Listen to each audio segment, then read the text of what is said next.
Building on an island comes with unique challenges. And so we have limited land, shipping constraints, chain delays, weather conditions, and complex regulatory requirements, all of which can significantly impact timeliness and cost. Alpha Day, it's your innovation coach, Rob Jackson, and welcome to another edition of the Innovate Guam podcast, the podcast where we explore all things innovation, technology, and improvement related to the island of Guam. Don't forget to like, subscribe, and follow me on YouTube, Facebook, LinkedIn, Instagram, and Substack. My podcasts drop at the beginning of each week. Also, be sure to check out my Innovate column in the Pacific Daily News every first and third Friday of each month. All right, our guest for today's episode.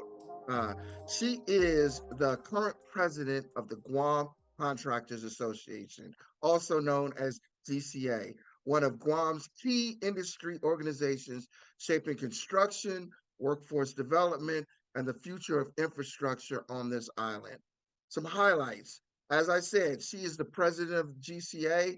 She was previously named the interim president back in August of 2024, and she was hired in 2010. And during that time frame, she had a lot of staff experience and had successive promotions into the current leadership role that she's in. Ladies and gentlemen, please welcome to the podcast, Ms. Desiree Lizama. Hi, Thank you so Desiree. How you much. doing? Hi, thank you so much, Rob. Thank you so much for that wonderful introduction. And most especially, thank you for having me on today. Well, we're excited to have you. Can't wait to get into this conversation.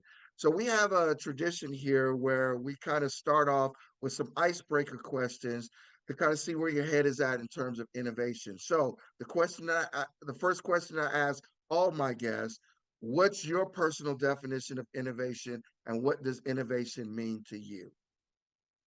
Well, Rob, my definition of innovation is taking an invention or an idea and ensuring that it creates meaningful, tangible impact. For instance, our safety, apprenticeship, health insurance programs, we ask ourselves, what is the impact and how could we enhance these services for the benefits of our members? Hmm, outstanding. All right. So looking back at your journey, how did you come to your current role in GCA?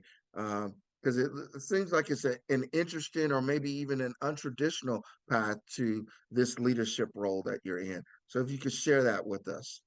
Yeah, sure. So reflecting back, my career started in 2010 as my first and only office job. Prior to getting hired with GCA, I was attending the Guam Community College, and at the time, hoping to obtain a degree in tour and travel management, as it stems back to uh, when I was attending high school at the John F. Kennedy and enrolled into the Tourism Academy. Fast forward to GCA, I started off as a entry clerk through the AHRD program, which I believe now is the American Job Center. The program lasted for about 3 months, and I was very skeptical, or very worried about what was to come next because I would always keep tabs on my mistakes from ruining print jobs. And ruining print jobs, I mean, I would print on checks, and it's happened twice. And twice where it was 20 checks, and so I was very scared, like, oh my goodness, I ruined checks and payroll, and so and so is going to get mad at me. I was just afraid of getting in trouble. And so delivering messages, being misinformed or misinforming management on messages that I would take from a phone call, Hmm. and just being your shy and very timid office newbie worker. But with good grace, I was hired by the then president, James Martinez. And then in 2012, I was promoted to the administrative assistant position and getting tasked with further admin duties, sitting in on committee meetings, planning events. And in 2016, I was promoted to the office manager. Yes, so Mr. Martinez, he saw strong potential in me and constantly reminded me that he hoped that one day I'd be able to fulfill his role. Of course, I laughed and said, yeah, you're always going to be my president. I don't want anybody else, I don't want to step up and do it. I'm scared, he's like, it's okay. It's not going to happen today. It's not going to happen in tomorrow, but eventually I'm going to have to retire or step down and, you know, whatever the case may be. And so being able to work with such a great mentor who gave me the opportunity to grow and had strong belief in me helped me build my confidence and pathway. And I feel like I've come a long way, and every day is a new day to realign yourself. And sadly, last year in August, Mr. Martinez had to step down, and I had to take the role as the interim president of GCA.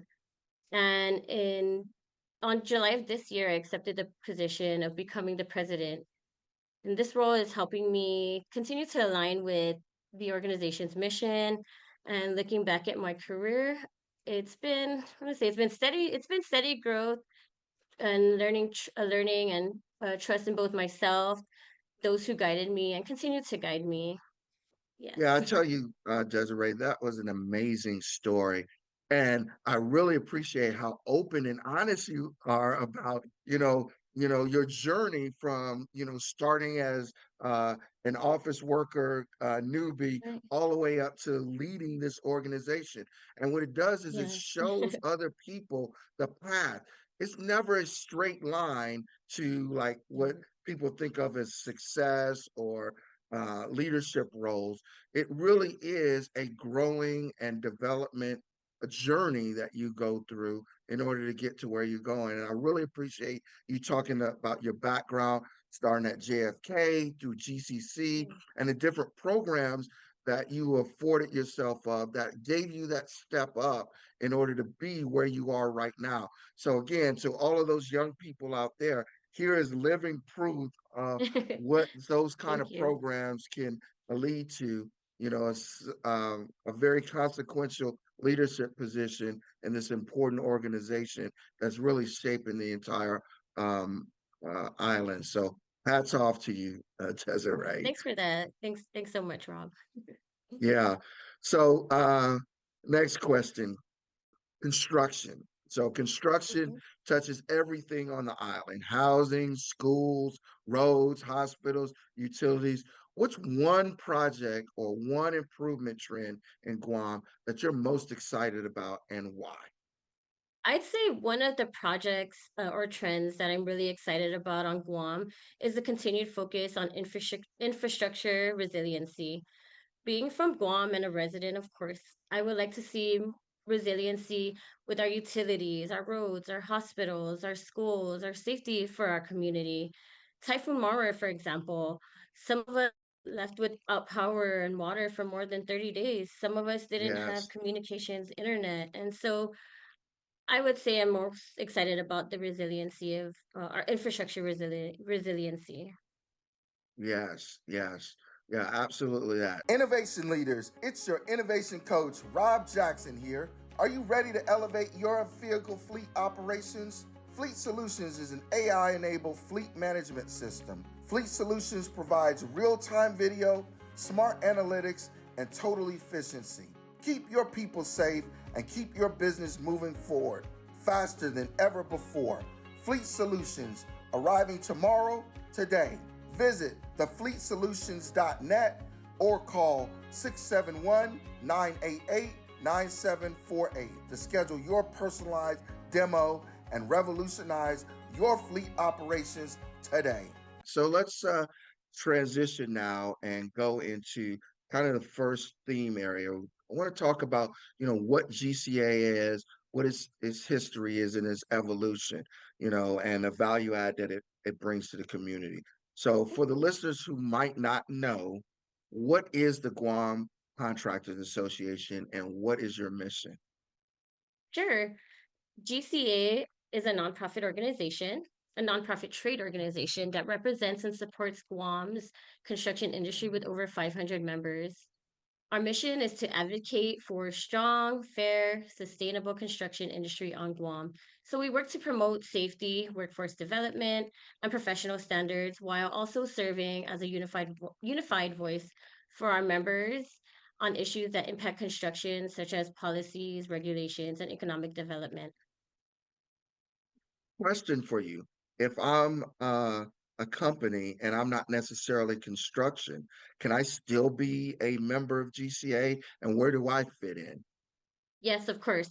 So you said the keyword is company, or the keyword to being a member. The key thing to being a member is you would have to be an established business, whether a supplier, a hotel, mom and pop shop, etc. Restaurants, you can become a member. In Guam Innovations, for example, as a member, and thank you for that. You would just have to have a business license, a Guam business license, or if you're overseas, in the mainland or in the Philippines or Asia, we would just need a copy of your company's current business license or contractor's license. And then, of course, for your business to fill out a membership application. We do also accept nonprofit organizations, which will be considered an allied member, which would be Okay. schools, government entities, military, and so forth. Okay. Well, that's great. So GCA's history dates all the way back to 1959 and represented a lot of different large share of the Guam's construction industry. How has GCA evolved over that time since 1959 in order to meet Guam's needs? Well, Rob, just a quick history of back to 1959.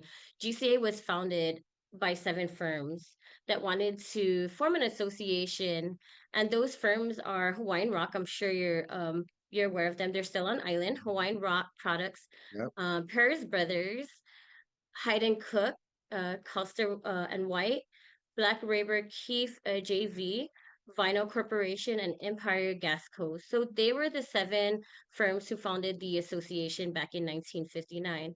And how we evolved was because markets changed. We evolved in tourism, government, hotels, restaurants, more housing. Every time Guam went through a new development, the construction industry had to keep up and evolve with it. And now we're with the military buildup. Yeah. Yeah. So let's talk about services that GCA provides.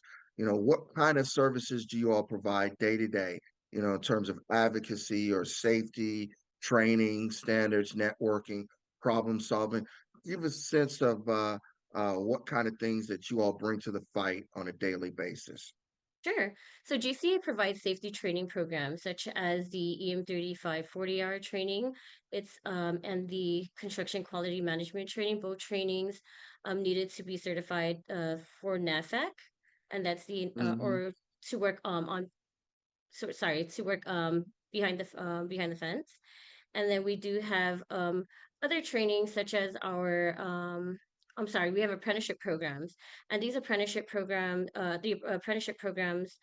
um, are partnered with the GCA Trades Academy.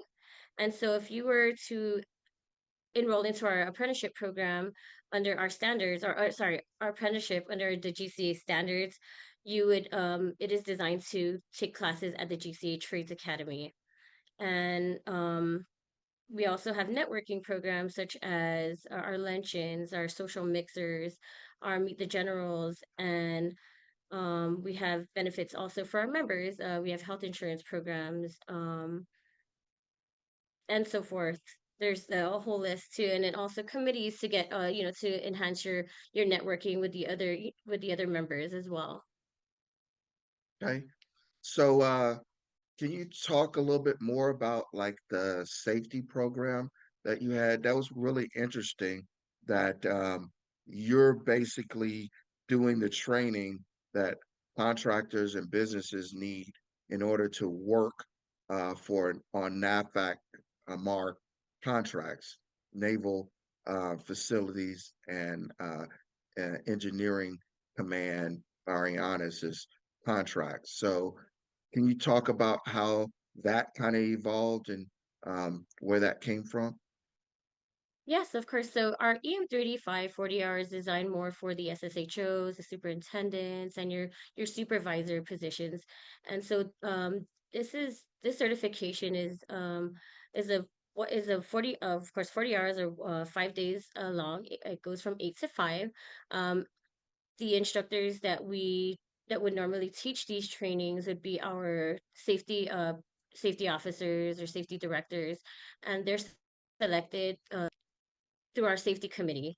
And so they teach it. We have NAFAC, we have our member companies who teach it and are certified. And they would, of course, they would have to have credentials to teach to be able to teach these and go through a trainer course and before they can before they could go and teach these trainings in for GCA and then also for their businesses as well.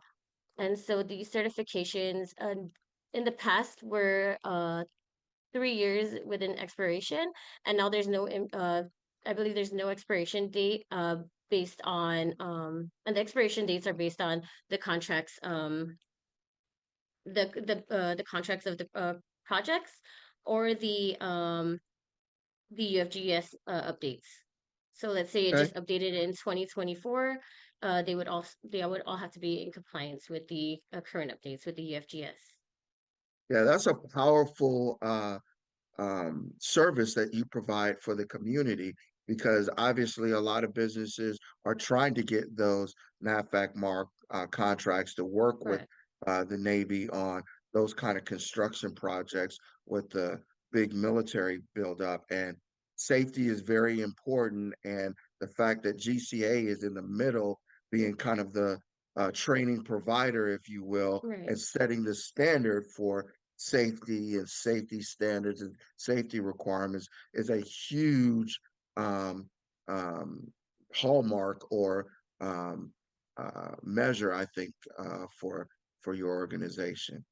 So, what are the biggest misconceptions the public might have about contractors in the construction industry on Guam?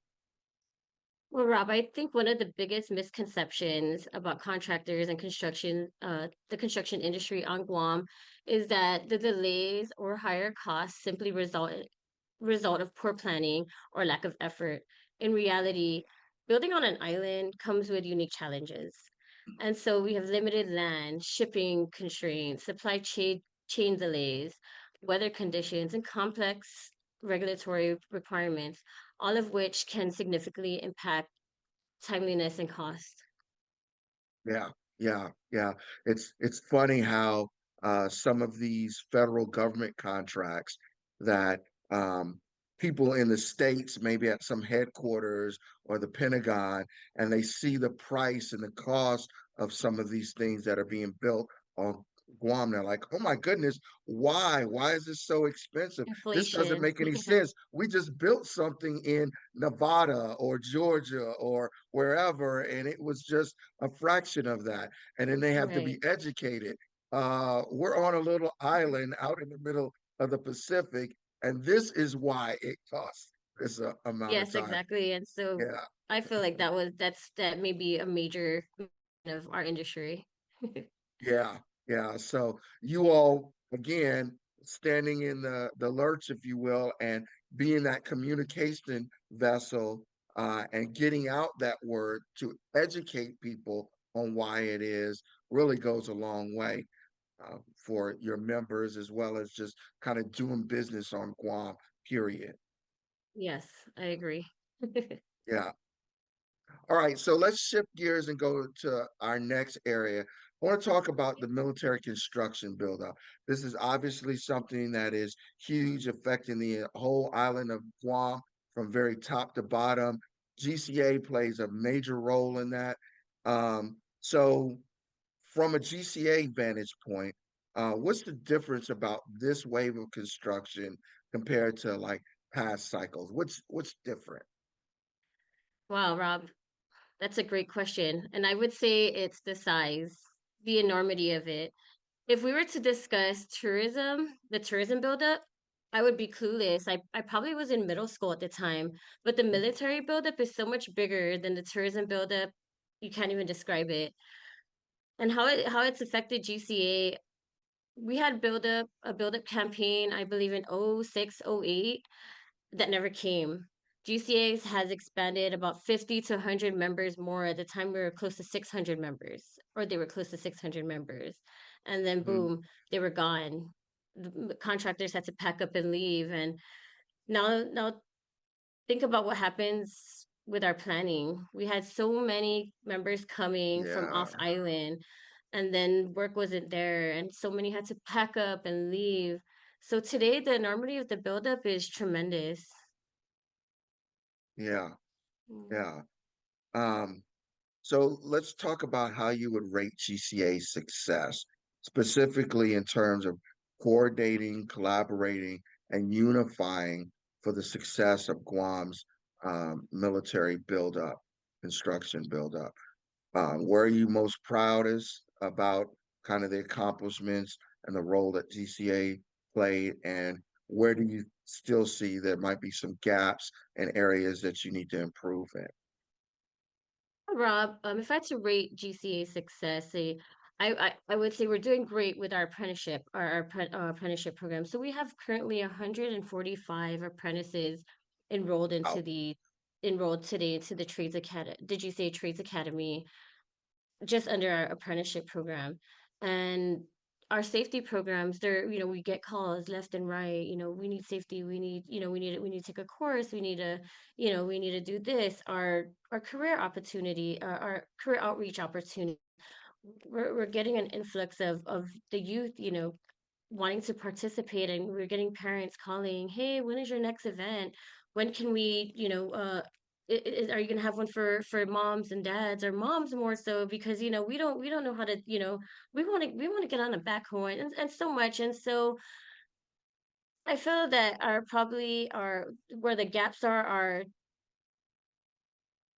safety, our safety, getting more safety instructors, getting more instructors into the trade.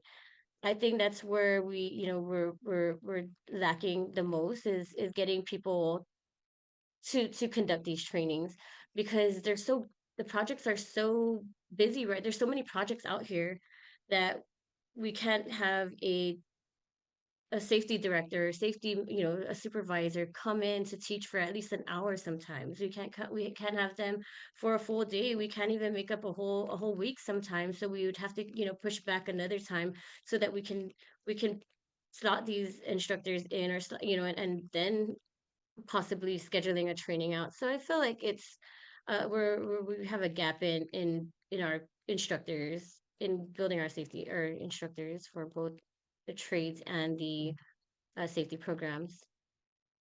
okay, okay. What are the biggest friction points that you see right now in terms of like workforce availability, foreign labor policy, and housing pressure? Because obviously there's a lot of talk uh, across the island about, there's a scarcity of housing, and you've got Yeah. the military buildup, and just recently the military uh, released an RFI to industry talking about how can industry help with this um, increase in the number of housing that they need in the thousands, if you will, across the island. So, what do you see as the biggest friction points? Yeah, Rob, I feel like these are all the biggest frictions. It's a big industry, and we try to do as much as we can, and to get more locals employed, insured, educated, and educate more about the construction programs. We have apprenticeship programs that are being offered. We promote it through the GCA Trades Academy issues, our construction news bulletin issues, our social media. We try to expose the industry to almost everybody on the island, and we do get I want to say we do get a handful of people that that respond to the industry, and are very eager to learning what the construction industry is about. And like I said, we're at our biggest enrollment right now with the apprenticeship program. We're at 145 active apprentices. If we can date back to last year, we had about, I want to say, 40 to 50 active, after cleaning out, removing those who were inactive. And I feel that it's with it being a big industry, we just need to get more of our the industry exposed. Yeah, yeah. So, wearing your hat as kind of the GCA organization, um, advocate to government, what would you go and say to our government leaders about things that they can do to help alleviate some of those friction points or those pressures that maybe the construction industry is having in order to fulfill that housing demand out there? Yeah, so Rob, we collaborate a lot with, with the people, with not only the government, but also with the other nonprofit organizations such as SAME, NAWIC, Chamber. We join in on all, all the local the forums and the forums with the government, the government, and GCA advocates for our members, and it's really participating in the industry, knowing the networking with members and engaging more with the other contractors and the other businesses, such as our Meet the Generals networking event that we have. I'm sure you're familiar with it. It's somewhat like a speed dating networking, but Absolutely. communicating and meeting with these the larger contractors really makes a difference for a lot of our subs or suppliers and our business really. Okay. Um, how can DoD prime contractors, the government of Guam, and the local industry collaborate better to ensure local participation and long-term benefit of Guam? You talked about some of the forums that you have, but is there Mhm. anything else that maybe you're thinking about that might promote even better collaboration between uh, two or more of these entities? I feel maybe for us as the association too is probably extending arms reach to them. We do collaborate a lot with the government and the military side through our government and military and committee affairs, and we do get a lot of participation from the agencies. And so I think just keeping afloat and having return feedback is something that we need to really keep consistent of. Okay. From a public awareness standpoint, what should the public understand about, how military projects ripple into the civilian economy, the good, the bad, and the ugly, if you will, and how do you message that? Because there might be people out there with negative opinions, well, I can't get my house or the quality housing that I need because there's so much resources and focus being put into the military buildup. What would you say to them?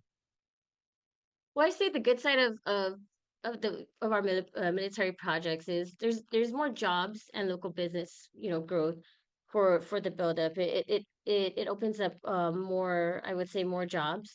The challenges is labor competition, going out for competing with your federal side compared to your local government. The federal side's always going to pay a little more, much more higher. So I think that's where our challenge is. So maybe mitigating it is better coordination and phasing. So you talked about competition for workforce. That kind of is a great segue into kind of the next area I want to talk about, which is workforce training, apprenticeship, and workforce development. So can you tell me about GCA's approach to workforce development? Can you talk kind of an overarching philosophy or approach that you have that kind of ties together everything that you're doing in terms of apprenticeships, training, safety, and career pathways. Yeah, sure. So one of the things is, of course, that we're big on is the for workforce development, and so that's your apprenticeship program, our apprenticeship program, and our safety programs. Our apprenticeship programs allows clear pathway, clear pathways for to to allow apprentices to become journeymen, supervisors, project managers, estimators, and maybe even business owners after completion. So I'd say apprenticeship is one of our major keys in the workforce right now. Getting our locals educated about the program. Our youth our youth programs. We have two that we do annually. We have our Pizza Pop and Power Tools, and that's an all girls event for middle and high school students.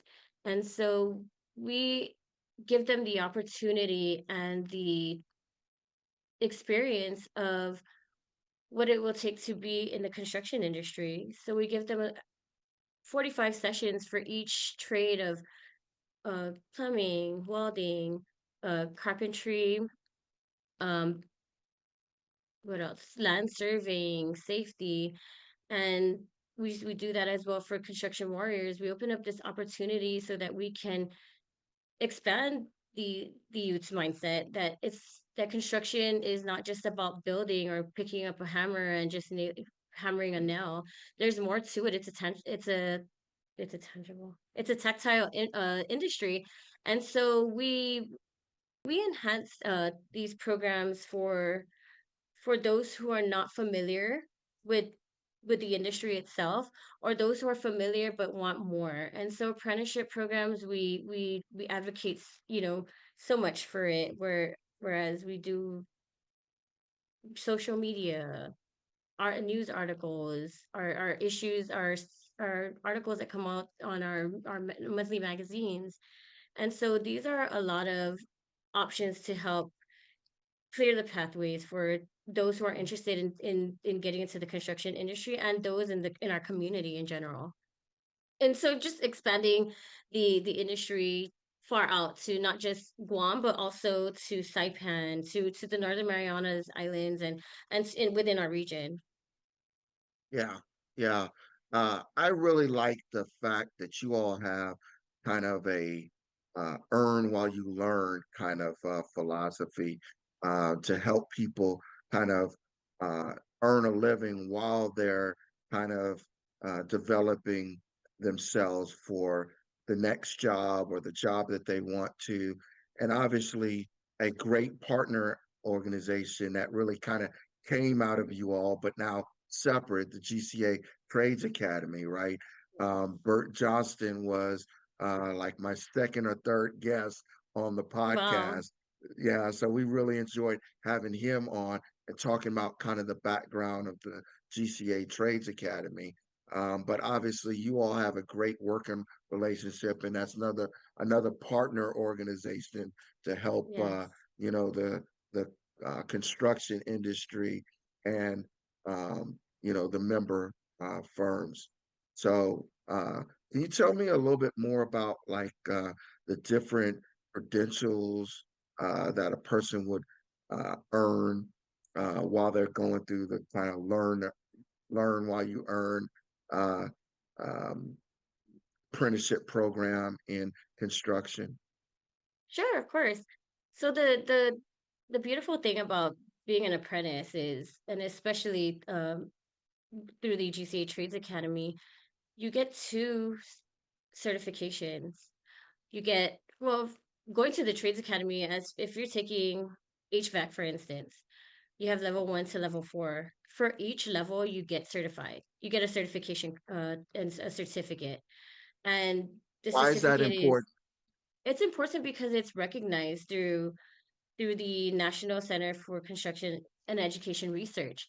And that's recognized on a national level. And so if you were to take your certifications from Guam to the mainland, it's recognized throughout the whole states. And so it's designed really well. I'm so proud to say that we're an NCCR sponsor, and that Guam is capable of providing this awesome certifications to our island and to our and as well to Saipan, who's currently one of our RTIs, and Kat Palau. It's something to be very proud of, to have within Yeah, such a small island, and to be able to expand into bigger, if you may say, or to just grow here and becomes your own boss, I guess, at the end of right. the program. And then also when you complete you complete the journey, I'm sorry, the apprenticeship program, you get a certificate, a US Department of Labor certification that's almost equivalent to being a journeyman at the end of the Mm. program. So you get that as well, that is also recognized through the US. And so it's something to really have in your pocket. And if I may say, I'm not just the president of GCA. also an HVAC student. I'm enrolled. I can probably be your HVAC cleaning tech apprentice by the end of my level four, because I could not go and probably service McDonald's or another business establishment because I don't have the tools and the takeaways to really do hands-on anything But it's hands-on. awesome But that you're actually being hands-on about it so that you understand what your customer base is going through. You yes, can talk the talk because you've actually gone through that. Yeah. yes, and so it's really amazing. I mean, to really sit in a classroom setting with with actual workers, actual boots on the ground, HVAC technicians, or just getting into a helper, a labor position, and really listening to hearing the instructor speak on his on their experiences, and go as far back as, oh, in the set in 30 years ago we didn't even have these weren't digital, and I we would have to do everything manually, or just Wow. comparing a lot to what we have today with the technology, and them just saying, it was it seemed much more simple to just have analog, and or just test it, and it'd be like, okay, or just he'll joke around and just be like, oh, see if it's it's live, and just like just kind of wet your finger, and put it on, and just to sit there and just hear stories and experiences of their day-to-day work, and it's amazing. And so I wanted to kind of expose myself more into what is the industry really, because we do have these youth outreach programs, we do have the apprenticeship programs, and we talk about all these things, but to actually sit in and or to do little hands-on with a machinery, or a tool, it really exposes you to something else, to something more. And Yeah. I feel that that our community, and it's for everyone. The construction industry is, it's out here it's for everyone, and you won't know until you can't knock it until you try Yes. it. Yeah, that's a great message and a great information for all of those parents and young people here on the island Yes, to make sure that they understand what's out there in terms of careers in construction and the modern trades, as well as, technology and their chances for upward mobility and development. yes. So that is a great message and great information for folks out there. So all of those partners that we were talking about out there, Department of Labor, Hmm. GCC, University of Guam, the high schools, the unions, major employers, the military. These are all these dogs and cats that you're trying to herd. What do you think, which one of those organizations probably matter the most in terms of growing the pipeline of future people in the industry? I would say all matter the most, equally. But Guam Department of Labor will be the most in our I guess in our or to our organization.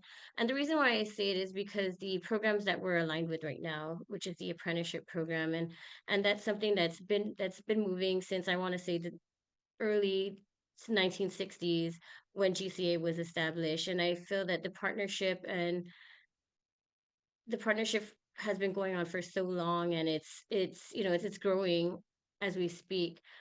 If I could say, the apprenticeship program, when we would go to the GDOL apprenticeship forums, GCA is one of the biggest apprenticeship um, programs, or under the GRAP. And I would say that our partnership has come a long way, but also with GCC, without them too, we have we work hand in hand with our standards that we recently expanded, and with the funding, with the OG, you have your School of Engineering that will be opening up soon, and I'm sorry, will be breaking ground soon, or opening up their facility. And then, of course, the Yeah, I high was just going schools. to That's ask you about that. What you can get out of University of Guam now. That should be kind of a growing relationship, if you will, Yes, a growing partnership with more activity and more involvement than maybe traditionally in the past. right. And I want to say we've been since the School of Engineering was I guess plan or I guess when they started forming the School of Engineering, James was part of the advisory board or the Mm, advisory committee. I'm sorry, their advisory committee, and um, I want to say, congratulations to the School of Engineering because they've come a long way. They should be opening up their facility in, I believe, February, if I'm not mistaken, or yes. sooner. Yeah, so it's rewarding for our island to have the school up and running. And then, I mean, I believe they've been running, but to have their actual facility up is very, very exciting. Yeah, they've been up and running for a few years now, but getting their new building up Yes. and running. And every time I go over on the campus, it looks more and more ready. So, really excited about that. All right, let's shift gears again and talk about kind of GCA initiatives and advocacy. What kind of issues has GCA been actively championing recently?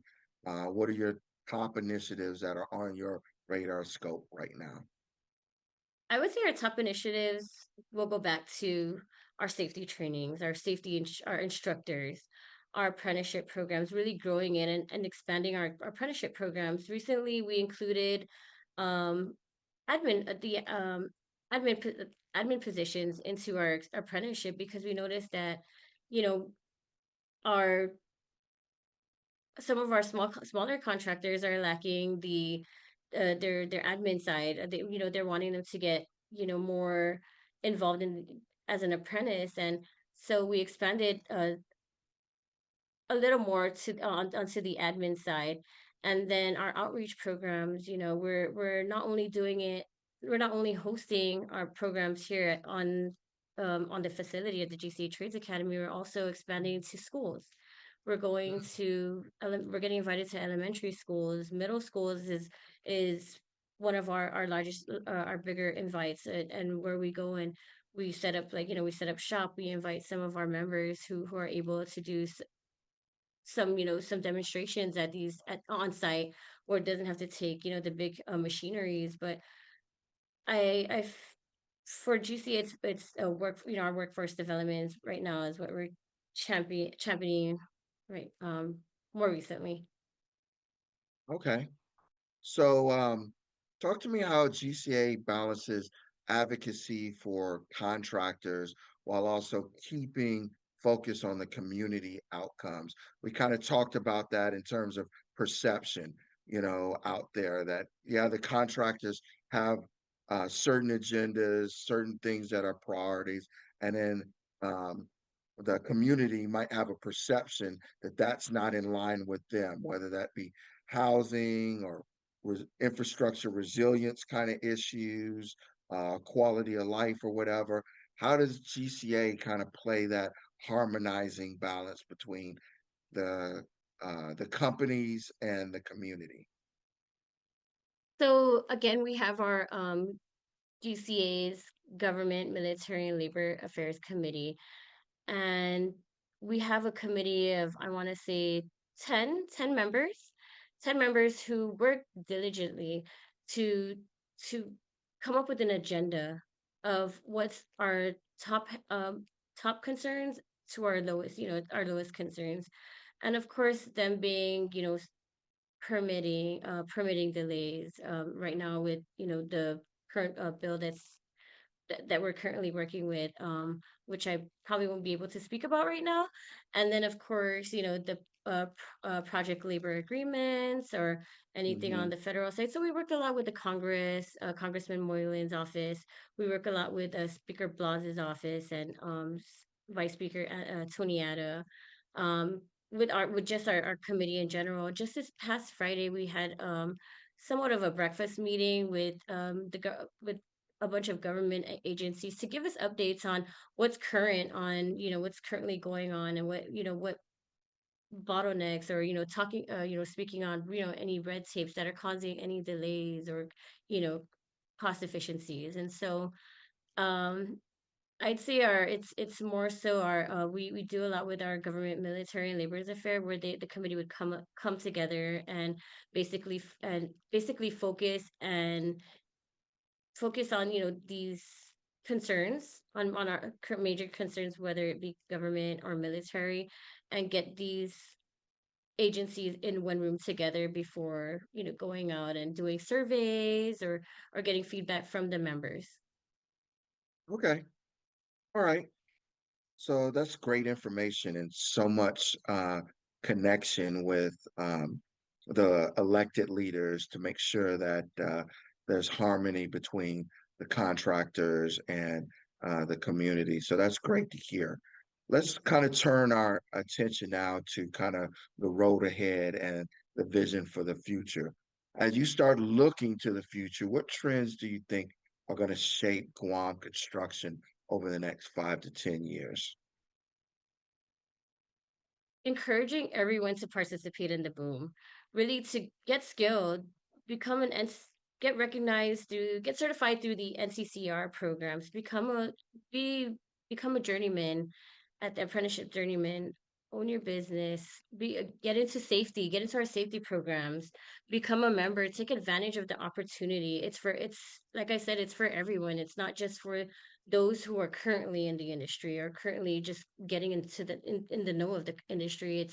It's really just participating and educating yourself into the industry, the construction Yeah, industry, if we may. yeah, yeah. So you as an industry leader, you've got a lot on your plate. What are kind of the things that are keeping you up at night? Those biggest things that are on your radar scope that you're concerned about? Man, Rob, I would say and it's funny that you asked this because I'd go to sleep I close my eyes. I try to go to sleep and I would say like I lose sleep over like just thinking about what's gonna happen tomorrow when I know I know I have a great team right behind me, or I know I have a lot of I have great members and I have a great support system. We have a great support system with the organization, and I would just just close my eyes and I just think like, oh my goodness, are we gonna is there gonna be a are we gonna have a safety class tomorrow? Is somebody going to cancel because they got called in for a project? Are we able to have this meeting? Are we going to have, are we going to have the people that, that we need to discuss these matters with in the meeting because, they might have got called out for an emergency, so I have Right. these things running in behind, at the back of my mind almost every night, or not, am I gonna have to do this tomorrow? Like, am I gonna? I always my fear is just like,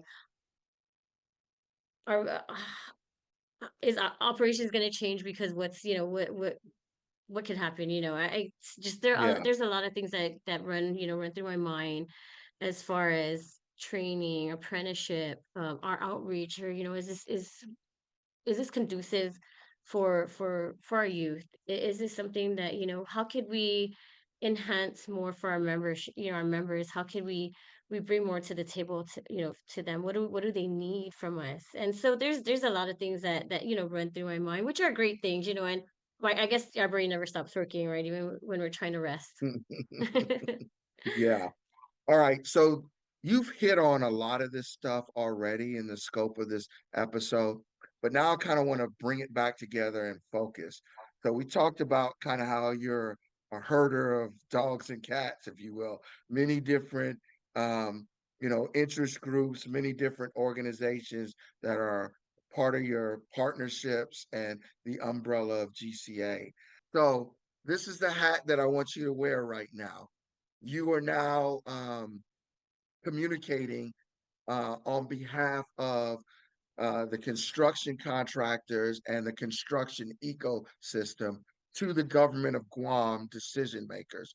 What do you Mm. most want them to understand about the construction ecosystem and the role that they play and the influence that they have on Guam's construction ecosystem? Go ahead. Okay.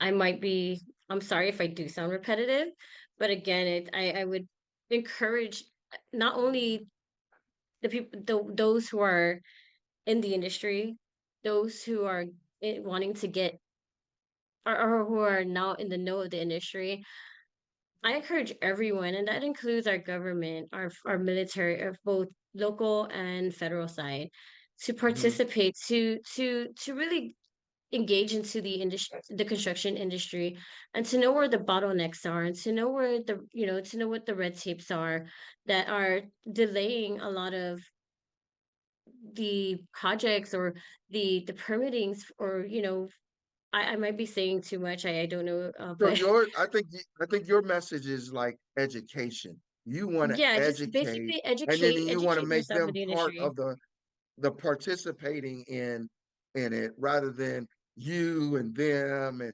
we're this and you're that. Hey, come in, let's educate each other, and then figure out where we can Become a improve. unity, and know what what's out there for us, and where our where we're lacking, and where the delays may are more, I guess, um higher, Yeah, and yes. that's a good approach. Okay, so now I'm going to have you put on another hat. So this time you're talking to you're talking to the non-construction business community on Guam. What do you want them to know about the Guam construction ecosystem, and maybe the role that they play or how they can impact or influence? I would say to